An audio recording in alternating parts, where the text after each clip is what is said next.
Entre las sombras de la historia, 10 curiosidades impactantes sobre la Inquisición. Número 10. Juicio a animales. En ocasiones, la Inquisición llevaba a cabo juicios contra animales, especialmente aquellos considerados portadores de malas influencias. Los juicios a animales durante la Inquisición fueron parte de un fenómeno cultural y legal peculiar, que refleja la superstición y la mentalidad de la época. Aunque parezca extraño desde la perspectiva moderna, en aquel entonces se creía firmemente en la posibilidad de que los animales fueran cómplices de hechos considerados heréticos o diabólicos. En algunos casos, los animales eran ejecutados públicamente, a menudo mediante la horca o la quema en la hoguera. Número 9. La tortura como herramienta de confesión. La tortura era una herramienta comúnmente utilizada para obtener confesiones durante los juicios de la Inquisición. Métodos como el potro, la rueda y el aplastamiento de extremidades eran comunes y extremadamente crueles. Existían varios métodos de tortura empleados durante la Inquisición, y su brutalidad y crueldad variaban según la región y la época. Algunos de los métodos más comunes era la pera de la angustia. La pera de la angustia era un instrumento en forma de pera, se insertaba en la boca, el ano o la vagina del acusado y se expandía gradualmente, causando desgarros y lesiones internas. Número 8. Quema de libros prohibidos. Durante la Inquisición, se realizaban quemas públicas de libros considerados heréticos o peligrosos. Estos actos tenían como objetivo eliminar cualquier tipo de información que desafiara la autoridad de la Iglesia.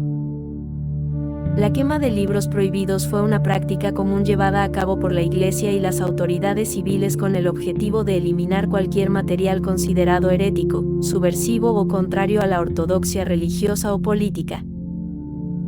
La quema de libros prohibidos era vista como una forma de preservar la doctrina oficial y mantener el control sobre la información y el conocimiento que circulaba en la sociedad. Uno de los episodios más famosos de quema de libros prohibidos ocurrió durante la Inquisición española, cuando miles de libros considerados herejes, incluidas las obras de autores como Miguel de Cervantes y William Shakespeare, fueron destruidos en una campaña para erradicar cualquier forma de pensamiento crítico o disidente.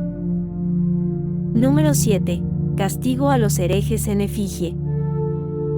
En ciertos casos, cuando los herejes no podían ser capturados, la Inquisición los condenaba y castigaba en efigie, es decir, representaciones de su persona hechas de paja u otros materiales.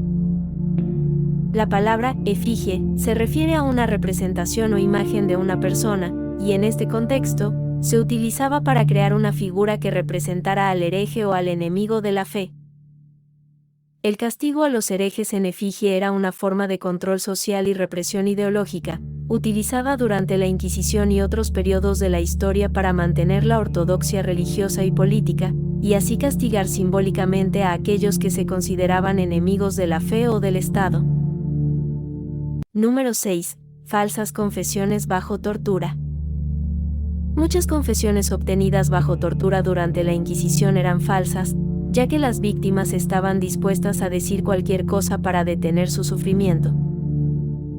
La tortura se utilizaba como un medio para obtener confesiones y obtener información de los acusados, y en muchos casos, las personas sometidas a esta brutalidad confesaban crímenes que no habían cometido con el fin de detener el sufrimiento. Número 5. Juicios post-mortem. La Inquisición no se limitaba a juzgar a personas vivas. También se llevaban a cabo juicios post-mortem, donde los restos de los fallecidos eran desenterrados y juzgados por herejía. La justificación detrás de los juicios post-mortem era la idea de que incluso después de la muerte, el alma del individuo podía ser considerada culpable de crímenes cometidos en vida. Se creía que al juzgar y condenar los restos mortales de una persona, se podía purgar el mal y restaurar la justicia divina. Los juicios post-mortem eran vistos como un medio de disuasión contra la herejía y la disidencia, ya que demostraban que incluso después de la muerte, los individuos no podían escapar de la justicia divina. Número 4. Castración como castigo.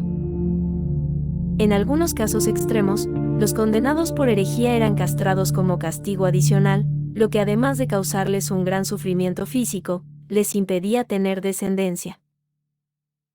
Este castigo tenía como objetivo infligir un daño duradero y humillante al acusado, privándolo de su virilidad y masculinidad, y castigándolo tanto física como psicológicamente. Se consideraba una forma de deshonra pública y una marca de infamia que el individuo llevaría consigo de por vida. La castración como castigo durante la Inquisición era reservada para casos extremos y se aplicaba a aquellos considerados herejes impenitentes o reincidentes, que se negaban a retractarse de sus creencias o confesar sus supuestos crímenes. Se consideraba una medida ejemplarizante destinada a disuadir a otros de desafiar la autoridad religiosa o cuestionar la ortodoxia establecida. Número 3. Censura a obras de arte. Durante la Inquisición y otros periodos de la historia marcados por la persecución religiosa y política, la censura en las obras de arte era una práctica común utilizada para controlar la expresión artística y evitar la difusión de ideas consideradas heréticas, blasfemas o subversivas. La censura en las obras de arte durante la Inquisición se centraba principalmente en el contenido religioso y político. La Iglesia y las autoridades civiles ejercían un estricto control sobre las representaciones artísticas, supervisando de cerca las obras de pintura, escultura, literatura y teatro para garantizar que cumplieran con los estándares de ortodoxia y moralidad establecidos. Número 2. Espionaje. La Inquisición fomentaba el espionaje entre la población. Los ciudadanos eran alentados a denunciar cualquier actividad sospechosa o comportamiento considerado herético. El espionaje desempeñó un papel crucial en la identificación, persecución y condena de individuos considerados herejes, disidentes religiosos o enemigos del Estado y la Iglesia. El espionaje en la Inquisición era una herramienta poderosa utilizada para mantener el control sobre la población y suprimir cualquier forma de oposición o disidencia. Generaba un clima de desconfianza y paranoia dentro de la sociedad, donde cualquiera podía ser objeto de vigilancia y denuncia, incluso amigos y familiares cercanos. Número 1. Duración prolongada. La Inquisición no fue un evento único o limitado en el tiempo. Se extendió durante varios siglos en diferentes partes de Europa y también en las colonias españolas en América, dejando un legado de terror y represión.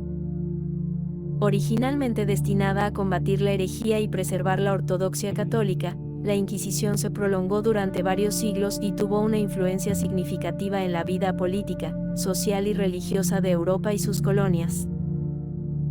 En resumen, la Santa Inquisición fue una institución poderosa y controvertida que tuvo un impacto duradero en la historia de Europa y sus colonias. Aunque su legado está marcado por la intolerancia, la persecución y la violencia, también es un recordatorio de los peligros del fanatismo religioso y la opresión ideológica.